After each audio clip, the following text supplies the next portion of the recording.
Hello, I'm John Long, the Director of Education here at the National D-Day Memorial. This year, for December 7th, to commemorate the anniversary of the Pearl Harbor attack that brought the United States into the war, we are re-releasing a lecture given last year by our friend and supporter, Captain Jim Ransom. It's a great talk, and if you did not see it last year, you will enjoy it. If you saw it last year, it's worth watching again.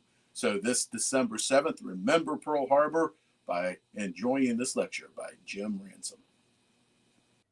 Hello, welcome to the National D-Day Memorial's Lunchbox Lecture for December. I'm John Long, the Director of Education here at the Memorial, and it's great not only to have you as an audience, but also to have our speaker back with us. My pleasure to introduce Jim Ransom, a longtime supporter of the National D-Day Memorial, former board member, former volunteer, now living down in warmer climes of Florida. But he is with us today to speak on the subject of Pearl Harbor on a very fitting day because, of course, this is the anniversary of the United States Declaration of War in 1941. So Jim Ransom earned a Bachelor of Science degree in history from the Naval Academy and a Master of Arts degree in National Security and Strategic Studies. That's a mouthful, Jim. From the U.S. Naval War College. He spent 30 years with the Navy as a submarine officer, most notably commanding the USS Miami from 1998 through 2000, in which he participated in missile strikes against Iraq and Serbia. And he's also proud of the fact that the Miami's crew was awarded the 1999 Battenberg Cup, presented annually to the best ship in the Atlantic Fleet. Ashore, some of his duties included company officer and history professor at the Naval Academy, chief of staff of the Pacific Submarine Force, and completed his naval career teaching strategy and policy at the Naval War College. In his retirement years, he has been an adjunct professor at the Naval War College, teaching strategy and war course for postgraduate students down in Jacksonville, Florida. And he has also written extensively about naval history and especially about the U.S. Asiatic fleet of submarines at the beginning of World War II. He's had publications in the Naval History Magazine, Submarine Review, International Journal of Naval History, and is currently working on his own book on this aspect of World War II history that comes out, well, when he finishes the book. I won't rush it, Jim, but it's my pleasure to introduce an old friend and frequent speaker at our Lunchbox Lectures. So, Jim, good to see you. All right. Thank you, John. It's great to be back. Bedford and the National D-Day Memorial are in my heart. I just really value those years that I spent there doing that. So I'm going to talk a little bit about Pearl Harbor. If I can get my slides to come back up. There they are. So there's a picture, and I'm still there. So unfortunately, everybody has to look at me off to the side. But I'd like you to take a look at this picture, and because I'm kind of asking what's missing, what's not there. You can give it a good scrutiny and see what you see, and I'll come back to that. I don't have to question whether anybody in this group knows what yesterday was. Obviously, it was the 81st anniversary of the Japanese attack on Pearl Harbor. That was the event that essentially drew the United States into the Second World War. Henry Luce, who was the publisher of Time magazine, said that the 20th century was the American century. And if that's true, and I think there's a lot to be said for that, then Pearl Harbor was really the catalyst that propelled the U.S. To the forefront after years of isolationism. 81 years later, after the attack, it still captivates us. We still, many of us remember. I would argue that there are younger people today that really don't pay too much attention to it. But for many of us, that date, which shall live in infamy, kind of sits there in our consciousness. Like, let's say, like birthdays and anniversary dates. Most of us remember anniversaries, but birthdays, anniversaries, and then a few other important dates like the 4th of July, September 11th, and then you have December 7th. So I guess let me move on here. That is obviously a picture of the USS Arizona. On that December 7th in 1941, 2,404 people were killed, almost half of them aboard the battleship Arizona. 1,200 were wounded during the attack. And it's interesting because usually when you hear about casualties, you'll have X number who were killed, and then several times that who were wounded. At Pearl Harbor, it's the opposite, and primarily because of the loss of the Arizona. Over 80% of her crew was killed when she was bombed. And the other thing that happened on that day, I mean, the country went from peace to war instantaneously. And although there'd been a lot of movement towards it, and some have said that, Roosevelt was very, he was keen to eventually come into the war to help out Churchill and the British. But still, this is what got us in there. So one more look at the picture. And I don't know, I'll give you one last minute to check it out. Some people have said what's missing is the American flag. And if you look at it really close, it's actually there. It's at half mast on a beautiful Hawaiian day when the trade winds weren't blowing, so you can't really see that it's there. But here is what I think is actually missing from the picture, and kind of what we're going to talk about today. These guys, the survivors of the attack. Last year in 2021, there's only a handful of Pearl Harbor survivors in attendance, around 30.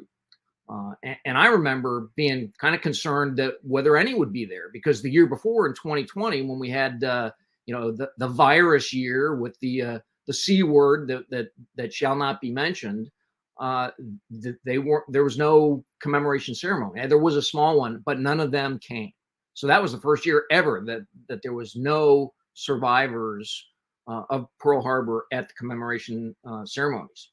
Yesterday, best as I can tell, based on very small, insignificant news clips that I've seen, there were 6 survivors present, all of them over 100. That's pretty amazing. There's a lot that stayed at home that were watching via live stream. These guys, they're amazing. Ever faithful to their shipmates and to their comrades. That number, it's 6 this year. It's just going to keep getting smaller for future commemorations. And then one sad day, as we know, none are going to be able to travel to be present for those ceremonies. And eventually, none are going to remain to represent in person the courage and sacrifice of all who were there on that day. But it should make us all proud that these survivors made it out to Hawaii to be there in person yesterday. And here's a picture of some of those hardy souls who were there. I mean, just, I think it's a sad thing. When I think about all those years that it seems like, when Pearl Harbor does enter our consciousness again, it's going to be on the evening of December 7th or on the morning of December 8th when we watch the evening news or we pick up the morning paper and there's a little blurb saying, here's some photos of these guys. And we've had a chance to watch them literally age before our eyes, just 1 year at a time. So it's a natural but sad result of the march of time. Here's another picture from yesterday. This is Ira Schaub, 102 years old, with a great smile. He served aboard the destroyer tender USS Dobbin that was out in the center of the harbor. He's seated with his son, Carl, who is a retired Navy commander. I mean, that's awesome. Amazing he was there.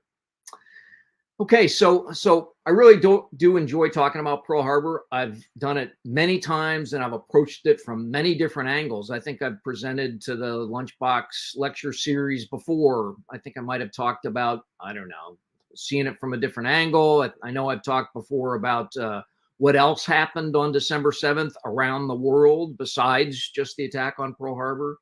But today, what I'd like to focus on is not Japanese aircraft carriers. We're not going to talk about Japanese planes. We're not going to talk much about bombed and torpedoed ships. What I'd like to talk about is some of these guys here. And also some of these guys. Faces from the past that should not be forgotten. Men and women whose deeds on that day really represent the best qualities of all who were there. I mean, we said that there was 2,404 who were killed, 1,200 wounded. There was tens of thousands of servicemen and women in Hawaii on that day. So what I'd like to do is introduce you to some of the people who were there, who did their duties on that day. A few of them may be familiar to some of you. But most of them truly are, I think, unsung heroes.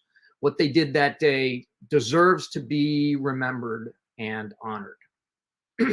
So you're going to hear about multiple stories of heroism in just the next few minutes. And really, it's hard to do their incredible deeds of courage justice. So I'm going to briefly introduce you to these men and one woman. And I ask you to marvel and reflect on what ordinary people are capable of and willing to do in extraordinary circumstances, some at the cost of their lives. So let's get started. This is Ensign Herbert C. Jones of Los Angeles, enlisted in the Navy. In the reserves in 1935, as so many of the generation did, in the late 30s and just before the war, even before the country was officially at war. He was commissioned as an ensign in 1940, and on December 7th, found himself aboard the battleship USS California. As a young junior officer on board that ship when the attack began, he ended up diving into smoke-filled passageways and crawled through oil-stained decks to try and get to a couple of sailors that were trapped by fumes and fire. Himself being temporarily overcome by fumes, he was eventually revived, went back up on deck, saw an anti-aircraft battery that did not have somebody providing direction and getting additional ammunition to him. So he took command all on his own volition. And as a second wave of planes came in, he supervised shooting at the Japanese second wave until all their ammunition was expended. Then he decided, why don't we have ammunition? It's because the power was out on the ship. They'd taken several hits, torpedoes as well as bombs. And so he went below to supervise getting an ammunition party to pass this heavy ammunition up to the main deck. Just as those vitally needed shells made their way up there, the ship was hit with a bomb, and he was mortally wounded. When two men attempted to get him and move him away from the flames that were starting to spread, he told them words to the effect of, "Hey, I'm done for. Leave me here. You guys save yourselves." He was 23 years old, which I guess means he was 17 when he enlisted in the Navy in 1935. All right, next. This is Chief Bosun's Mate Edwin Hill of the USS Nevada, one of the other battleships parked on Battleship Row on that day. He's an old salt, served in World War I at Pearl Harbor. He was basically the guy in charge of the entire deck of the battleship as a bosun. Nevada was the only battleship to get underway that day. I know a lot of people probably are familiar with that fact. But she was there getting up steam when the attack began, and he realized the ship was going to be getting underway, but was still moored to the pier.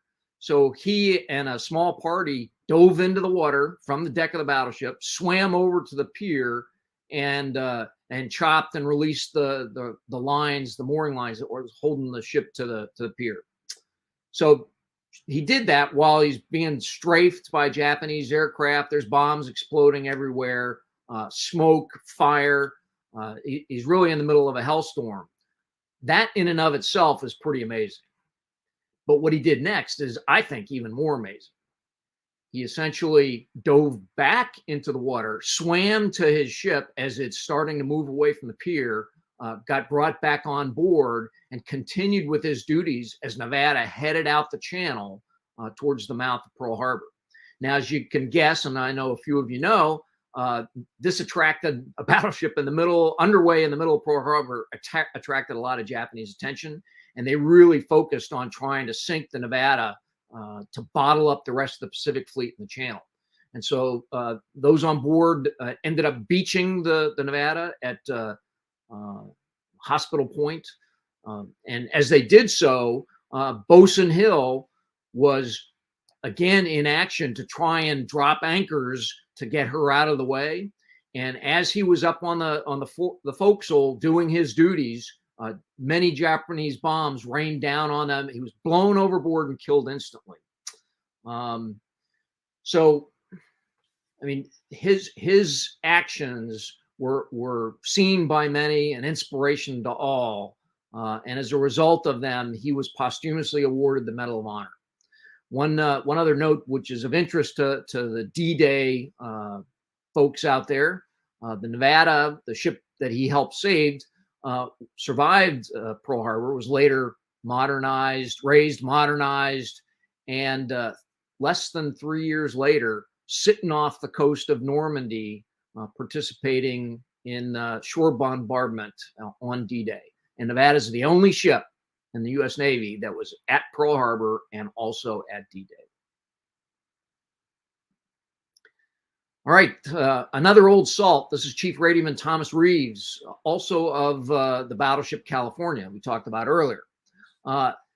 He was also helping with the ammunition, to get ammunition to the aircraft guns after they were put out of power due to loss of electricity to them. On his own initiative, ran into a burning passageway, organized himself another anti-aircraft ammunition party to send it up there, eventually overcome by smoke and fire, which resulted in his death. Many of his surviving shipmates claimed that Chief Reeves was the most respected leader on the ship. He was also awarded the Medal of Honor. Petty Officer Robert Scott of California. He worked in a compartment below decks that where he operated air compressors that provided compressed air to the anti-aircraft guns. And as California was hit by torpedoes, started to flood and settle, the people that were in there decided it was time. They heard word that it was time to abandon ship. So they all started headed out. And he basically said, I'm not leaving as long as those guns are firing and I can hear those guns firing up topside. I'm going to provide compressed air to them so that they can do what they need to do. And with that, he ended up losing his life down deep inside the ship. He also was posthumously awarded the Medal of Honor. All right. This is First Lieutenant Annie Fox. She served as an Army nurse during the First World War and was still in the service at the start of the Second World War. She worked at Hickam Airfield, where she was the head nurse for a hospital on Hickam Army Air Corps Base. As the Japanese attacked and the casualties started to flow in, she was absolutely everywhere, taking care of the injured, supervising what was happening. There was too many injured that came in, so she worked tirelessly to get them sent to another hospital. She was just a whirlwind of activity. When it was all over, for her extraordinary service, Lieutenant Fox was awarded the Purple Heart. Now, she was the first servicewoman ever to receive the Purple Heart. Interestingly enough, and this may not be well known, in 1941 and early 1942, when she was awarded her Purple Heart, there was no requirement that you be wounded or killed to receive that. A Purple Heart was given prior to that time for extraordinary service in extraordinary circumstances. During the war, when they changed the criteria to having to be killed or wounded, she was awarded the Bronze Star. So pretty amazing. How about that? This baby-faced young guy is Seaman James Richard Ward of the USS Oklahoma.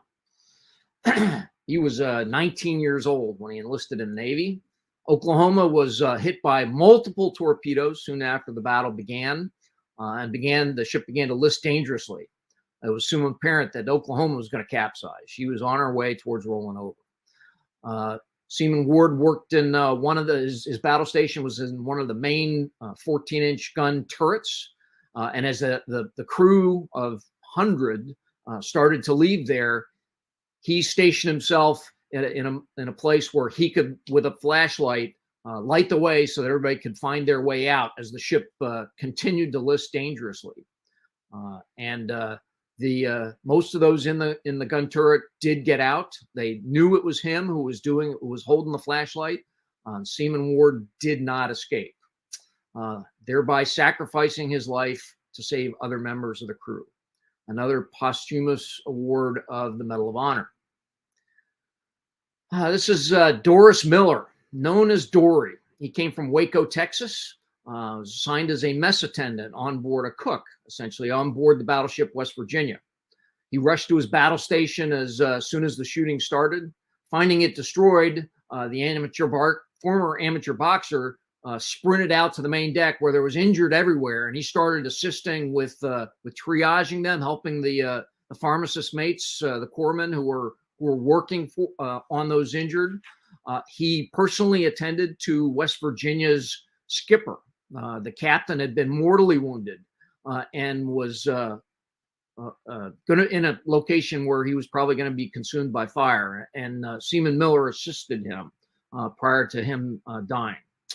At that point, he decided, with no weapons training, he was a cook. He found an anti-aircraft battery that was undermanned, and he went to assist them. Eventually, he ended up taking charge of that battery, manned the gun himself, and for the next 15 minutes, he was shooting at the Japanese planes as they swarmed all around the harbor. For his actions that day, he was awarded the Navy Cross, the first African-American to ever receive such a award. Later, as a bona fide war hero, he toured across the nation for rallies speaking about war bonds. Later in the war, he was reassigned to another aircraft carrier in the Pacific, USS Liscombe Bay, which was later torpedoed and sunk, and he lost his life. I'm going to come back and talk about him near the end here today. Let's go back to the Nevada. Obviously, one of my favorite stories is that ship. Really inspiring. But Warrant Officer Machinist Donald Ross was assigned to the engineering department on board that ship. We got to give some love to the engineers. We talk a lot about lots of other people, but these guys are deep in the bowels of the ship. And again, remember, Nevada's the only ship that got underway, and Warrant Officer Ross was essential to her getting underway. He manned the dynamo rooms below decks, kept them running until he was overcome by smoke, by fumes, and by heat. He actually cleared everybody else and said out of the space. He stayed in there so that he could do what he needed to do. He was essentially blinded, fell unconscious. Later, somebody found him, revived him, and he went back to work doing the same thing as the ship continued towards the mouth of Pearl Harbor. Once the Nevada was beached, he had basically done his duty. And his actions really were what kept the ship with power to get her going downstream. He was very good friends with Bosun Hill that we talked about earlier, but only one of those two survived the day. And Warrant Officer Ross did survive. He stayed on the Nevada for the entire war.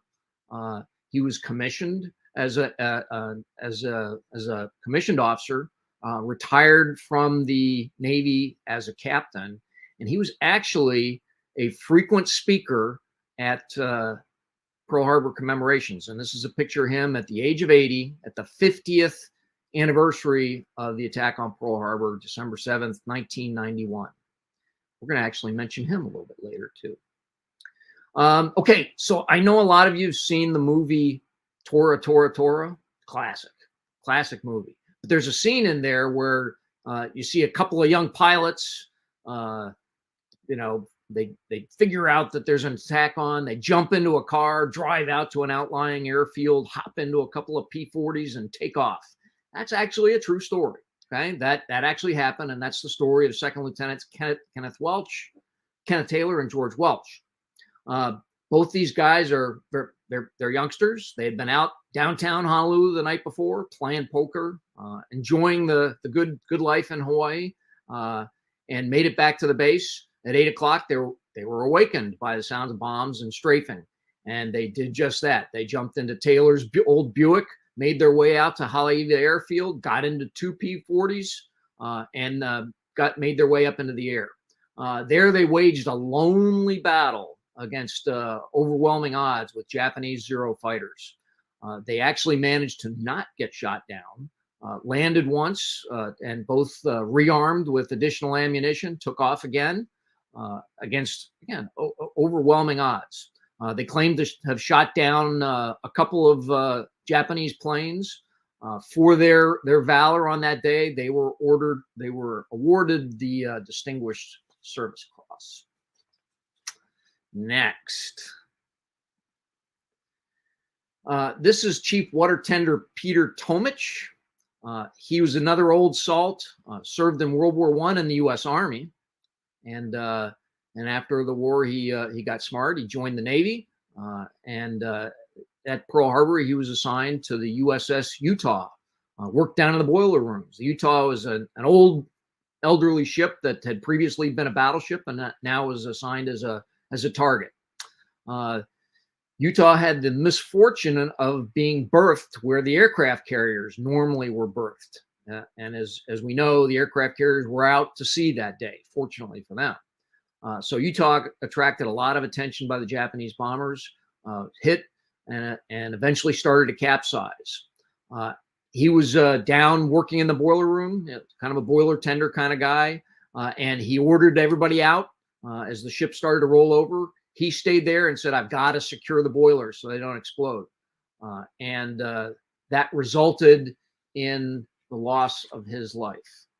And he also was awarded the Medal of Honor. Interestingly enough, Chief Tomich, his name now graces the building where the Navy educate their senior enlisted leaders in Newport, Rhode Island.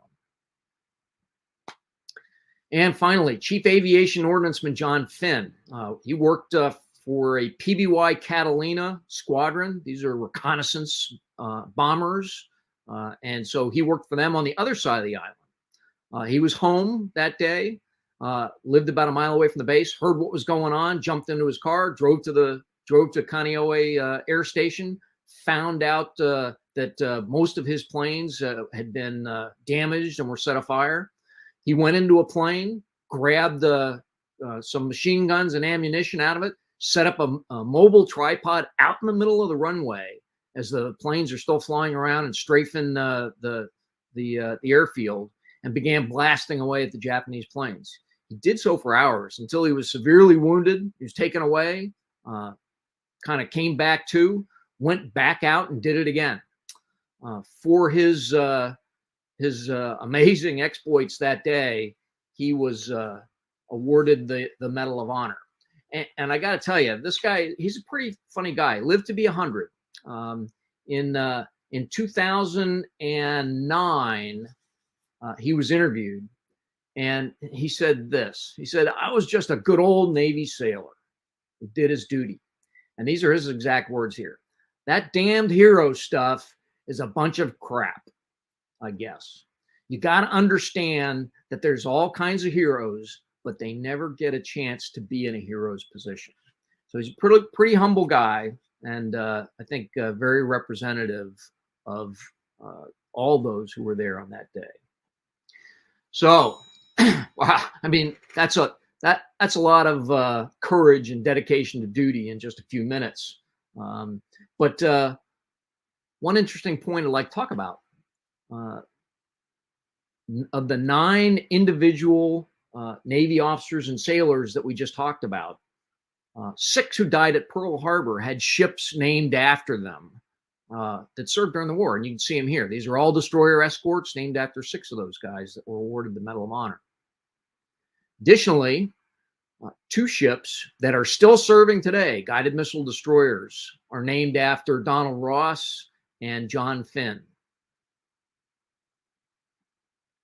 And then finally, the Navy is commemorating the service and legacy of Petty Officer Doris Miller by naming the 3rd Gerald R. Ford class nuclear-powered aircraft carrier after him. We're going to have the USS Doris Miller. That's pretty cool. So I guess I'd ask Pearl Harbor, do we collectively as a nation remember Pearl Harbor today? While some may say that the younger generation isn't dialed into their history, don't really pay much attention to it, I think most in our country still do. And I think the story of Pearl Harbor still resonates as a cautionary tale about what can happen to a nation if it's not ready for what countries with bad intentions can spring on a peace-loving people. What I'd like you to think about today and to remember today, it is these guys, the young men and women who were there. And although we only talked about the exploits of a few of them, those few represent, in the words that every sailor knows well, the honor, courage, and commitment of all of them. Or you could say, in the words of the National D-Day Memorial, the valor, fidelity, and sacrifice of all of them. So let's take a look at some of these guys. And most of these are older pictures, so a lot of them may not be around anymore. This gentleman right here is named Lou Conter. He's a USS Arizona survivor. That picture is a few years old. Lou is still around. He couldn't make it out to Pearl Harbor, but that's him earlier this month. And I actually saw an interview. He was interviewed, so good on him. Here's some more.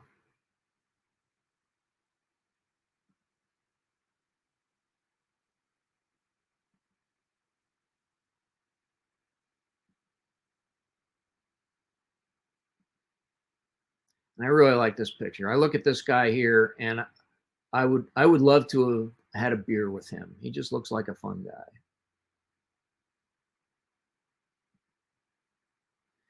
And this kind of sums up our Pearl Harbor survivors for me.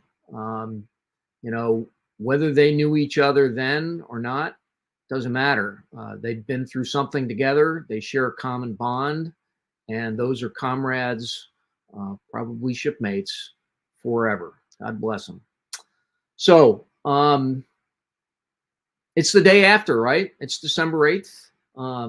But I still like to ask, even though you may not have seen them on the 30-second piece on the news last night or read it in the paper today, I'd ask you to remember these men and women who are truly unsung heroes.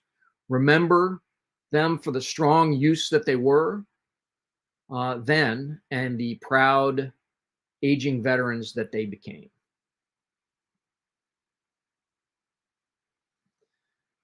So with that, I think I'm about done, except for one thing, and I saved this for the end. It's a minor public service announcement, and I saved it for the end because I thought I'm probably going to lose about 20% of my audience here when I do this, but I can't help myself, right? We know what time of year it is, and so there you go. And I got my button here too. So with that, John, I'm going to turn it back over to you. See if anybody has any questions or we want to talk about anything. That's great, Jim. We appreciate those thoughts, especially paying tribute to the last of the veterans. I don't know if you realize, but this past June 6th was the first commemoration we've had without a D-Day veteran present. They're still around, just none were able to make it last June. We had a D-Day veteran here for Veterans Day, but that was a poignant moment, I think, for all of us here on staff to realize that the day is coming when we'll have said goodbye to so many of them. Let me start before we get to the questions that have come in, and remind all of you listeners, if you have a question, put it into the chat or the Q&A feature on Facebook or YouTube or whatever you're watching. So we'll pass those on to Jim. But let me start with one, Kurt, to me. I don't think I've ever asked you, have you ever been able to attend the December 7th commemorations in Pearl Harbor, and what was that like? Yeah, I have. I actually served 2 tours of duty in the Navy out in Pearl Harbor. One when I was a brand new ensign back in the early '80s, and then again as an old fart captain in the late 2000s. And both times I attended. And there was, the first time I was in the cheap seats, somewhere in the back, and the rock stars of the day were those survivors that were all up front. And in 1980, a lot of them were vibrant. They were just amazing. I did get a chance to talk with a few of them as an ensign, and it was just an amazing experience. Later on at the very end, before I retired, it was a different feel. They were much older. I think they knew at that point that their time was limited, but it was still just to be there. The Navy really values that day, as does the nation itself. But the Navy in particular makes a big deal out of it, and I think they should. I'm glad that they do. Okay. Every time we have a D-Day veteran or World War II veteran that we worked with pass away, my comments always the same. Haven't we been lucky to share a moment in history with them? Yeah, and get exactly. A few questions have come in. One, Kimberly, thanks you for your presentation and paying tribute to the men and women of Pearl Harbor. But one question is, did the California survive? You mentioned it a couple times. Did it serve in the rest of the war? Yeah, so it's a great question. Of the 8 battleships that were there at Pearl Harbor on that day, all but 2 were returned to service. And the 2 that weren't returned to service, one of them obviously is USS Arizona, which is still there. Arizona is still on the bottom. That memorial that we saw is floating over the top of it. The other one that was sunk was the Oklahoma. The Oklahoma capsized. She was raised. It took several years. They were actually thinking about restoring her to service, but by that point it was 1943-44. The war was different. We had new battleships coming in, and they decided it probably wasn't cost effective to do so. So the California, as well as all the other battleships that were damaged, some more than others. California was essentially sunk, and she was lying on the bottom. Thank goodness the fleet wasn't at sea that day, because if the fleet was at sea that day, it would have sunk in several thousand fathoms of water, and we wouldn't have gotten those ships back, and we wouldn't have gotten a lot of those men back either. So California was sunk, but she was raised, modernized, returned to service. And if you ever want to find something interesting, I would commend you to read about the Battle of Leyte Gulf, where one of the actions that occurred there was one in which a lot of these battleships that were at Pearl Harbor and had been modernized were in a battle line for the last battleship versus battleship battle ever to occur, and acquitted themselves very well. Excellent. Another question. How many Japanese planes were shot down? Oh, numbers. You know, I couldn't give you an exact number.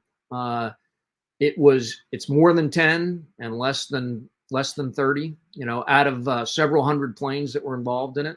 So, you know, it was probably around somewhere between 5 and 10% of the planes that took part in the whole thing. And I'm sorry, I just don't know the exact numbers, but I would tell you that very few in the first wave were shot down. Okay, there were 2 waves that occurred. The first was started at 7:55, and then after basically about 45 minutes, they were gone and headed back to the carriers.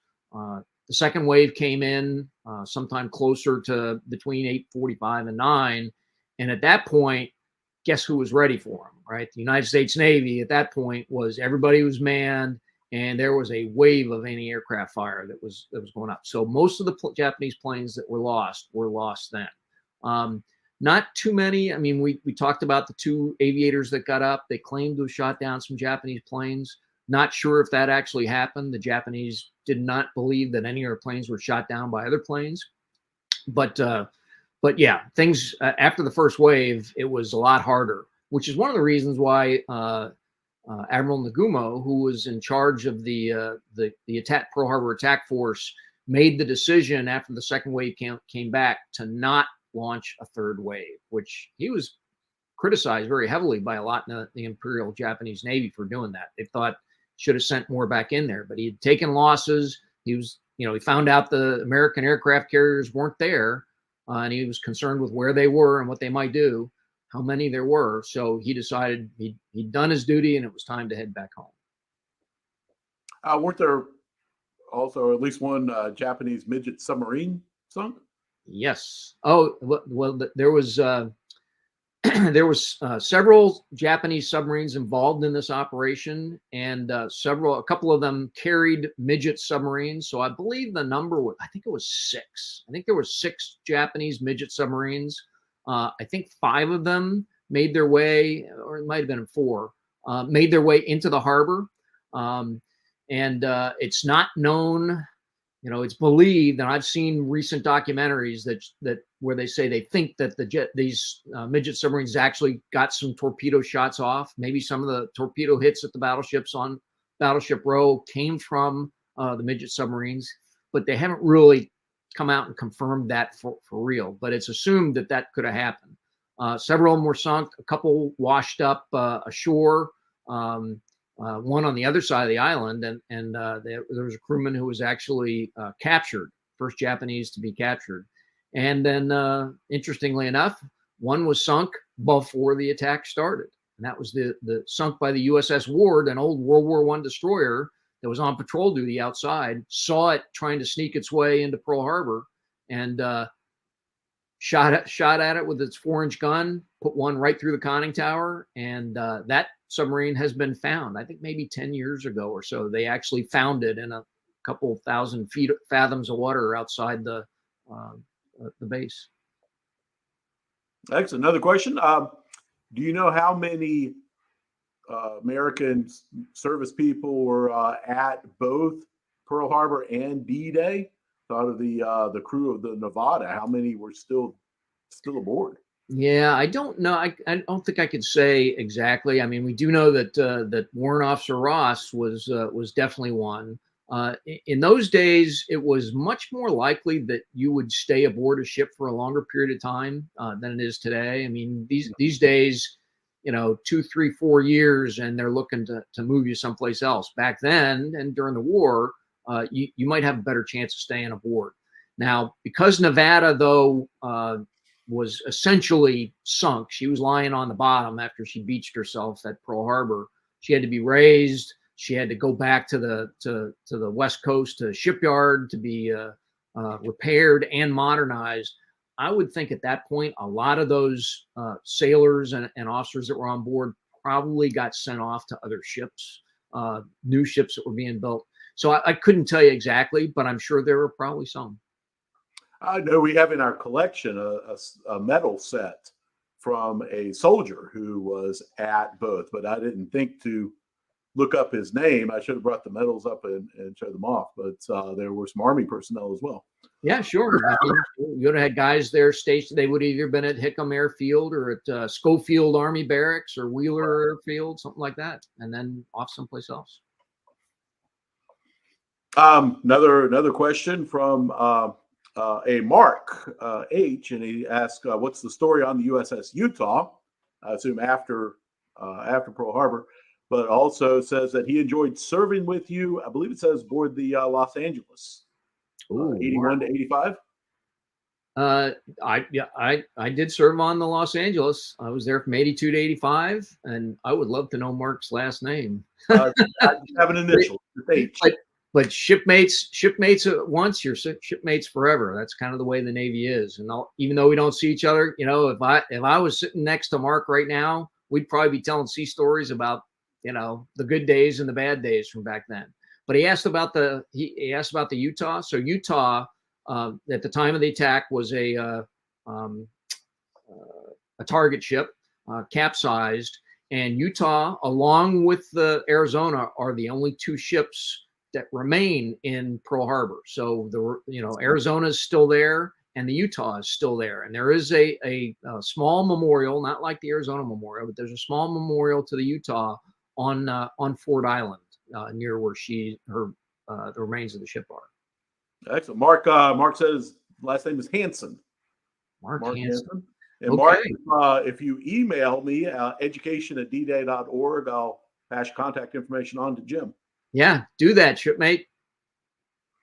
Excellent. And then a comment from Terry, who thanks you for your presentation, but also did the Japanese plans ever include an invasion of the Hawaiian Islands? So not that initial plan. It was not planned during the Pearl Harbor operation that there was going to be an invasion. They did have plans and seriously considered doing an invasion and an occupation of Hawaii in 1942. And quite frankly, even many in the Japanese military thought that was a stretch too far. One of the problems that Japan had during the war is essentially they expanded so far initially, and their defensive border. I mean, it was an offensive border initially. It just kept moving out and out, and at some point they're thinking we're kind of far from home, and we got to feed, and we got to provide for all these people, supply for anybody that's out there. And they looked at Pearl Harbor, as far away as it was, Hawaii, from Japan, and said, you know what, that may be too far to do. But they seriously did consider it. There are several books out on that, the potential invasion of Hawaii, and they're pretty easy out to find. I would recommend reading those. It talks a lot more about what their plans were, how they intended to do it, and why they decided in the end to not go there.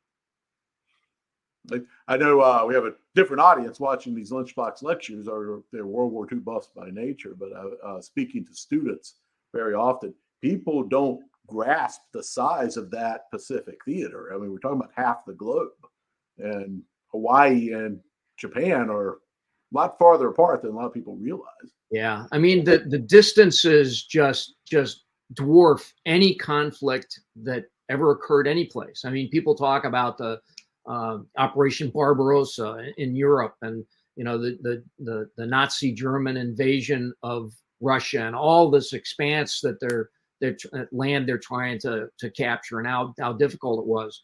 The Pacific is huge, way bigger than that. So that's one of the big factors really about that Pacific War. And we talk about island hops as if they're like jumping over a creek or something, but they're huge.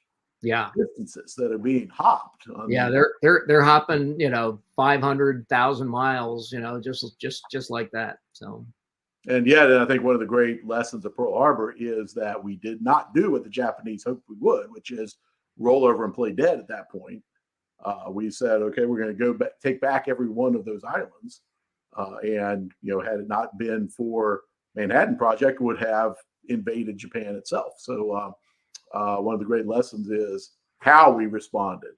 Yeah, I think so. Clearly a miscalculation. The Japanese, their plan was, we have to take out the Pacific Fleet because, and this has been one of my other presentations that I've given. Pearl Harbor was not the primary objective on December 7th. Pearl Harbor, the only reason they want to attack Pearl Harbor because they were concerned about the American fleet there, because it's going to come back over across the Pacific and interfere with their other operations. The gem in the crown that they were trying to get was the oil and other resources of the Dutch East Indies, exactly. which is now Indonesia. That's what they really wanted. And to do that, they had to, they were concerned about the Philippines. So that's how the Philippines gets brought into it, because they would have had to leave that behind them. So they had to do something about that. You had the British in Hong Kong, the British in Singapore. They had to do something about that. Pearl Harbor was just kind of a, hey, in order to get what we really want, we think we need to take out that Pacific Fleet. And that'll give us the time. It'll take them a while to rebuild, to get themselves back into it. And in the meantime, hopefully they'll figure out that, let's just leave it the way it is and find a way out. And their miscalculation was, you had a pretty pissed off country that decided, well, no, you've done this to us. And one of Roosevelt's real problems that he had to deal with after Pearl Harbor was, it got us into the war, which, essentially he was looking for that. Eventually it was like, we're going to have to do this. But the U.S. policy, even before the war started, was, if we go to war, it's got to be Germany first. Germany first. They are the more dangerous opponent. We have to take care of Hitler and get that one done. So the dilemma that Roosevelt had is, oh, heck, we're in the war because Japan attacked us. So easy to declare war on Japan. That's, happens 81 years ago today, right? He goes to Congress and requests, says, I demand a declaration of war against Japan. What about Germany? And that's where Hitler decided to oblige him a couple days later, when Hitler declared a war on the U.S. But then it was, okay, now we're at war with both. It's still Germany first. So, but the American public is all fired up about what happened in the Pacific. So, you had the Army and even the Navy. They're very focused on, eventually we've got to get ourselves back to onto the continent in Europe. But the Navy and Admiral Ernest J. King, who was the chief of naval operations, was totally focused on the Pacific. And as what movie was it? Oh, In Harm's Way. If you've ever seen the movie In Harm's Way, you've got Kirk Douglas and John Wayne. And Kirk Douglas at one point, and it's a fictional movie, but it talks about Pearl Harbor. And Kirk Douglas says, we got ourselves a war, a gut-busting, mother-loving Navy war. Well, that sounds like something Ernest J. King would say. And said, by God, I don't care if it's Germany first. We're going to do what we can in the Pacific. So that was an interesting aspect of the war. I agree. It's interesting, if you read the German declaration of war and their justification, it was the Battle of the Atlantic. It was the attack on German shipping, during the Battle of the Atlantic that really brought them in. And that's a good topic maybe for one of your future Lunchbox lectures we'll have to talk about. You can always call me and ask me, John. I'd absolutely love to do it again. One last question, since you mentioned In Harm's Way, recommend a movie for us to watch. We got Christmas coming up, and cold nights to sit in. So what's a good Pearl Harbor movie to watch? So I could tell you what not to watch. Don't watch the movie Pearl Harbor. That came out about somewhere around 2002, 2004. I think it had Ben Affleck. Just say no. Don't do that one. I will say it has great special effects. Maybe. It didn't compensate for the rest of it. No, it's not a great movie by any means. Yeah. But Tora Tora Tora really is well done. I have a personal connection to that movie because I lived in Hawaii as a kid. My dad was in the Navy, and we lived just outside of Pearl Harbor. So in 1968. Before that movie, while it was being filmed in Hawaii, they actually filmed it there, and they had a bunch of planes that were every day would form up and fly in formation over our house towards Pearl Harbor. And myself and my brothers would climb up on top of the garage. I was 10 years old, climb up on top of the garage and watch these planes diving down and then coming back up again and flying off. And it was really cool. But Tora is really well done. And if you talk to people who are movie critics as well as historians, I mean, it gets very high numbers. In Harm's Way is another one. It's not all about Pearl Harbor, but it does have it. That's a pretty fun movie too. Excellent. Well, we are out of questions and about out of time. So I want to thank you once again for joining us for a Lunchbox Lecture, Jim. And to say, we'll have you back. So we'll be in touch. And for those of you watching, we appreciate you joining in, and watch our webpage for other upcoming events and other upcoming 2023 Lunchbox Lectures. So thank you very much. All right, my pleasure.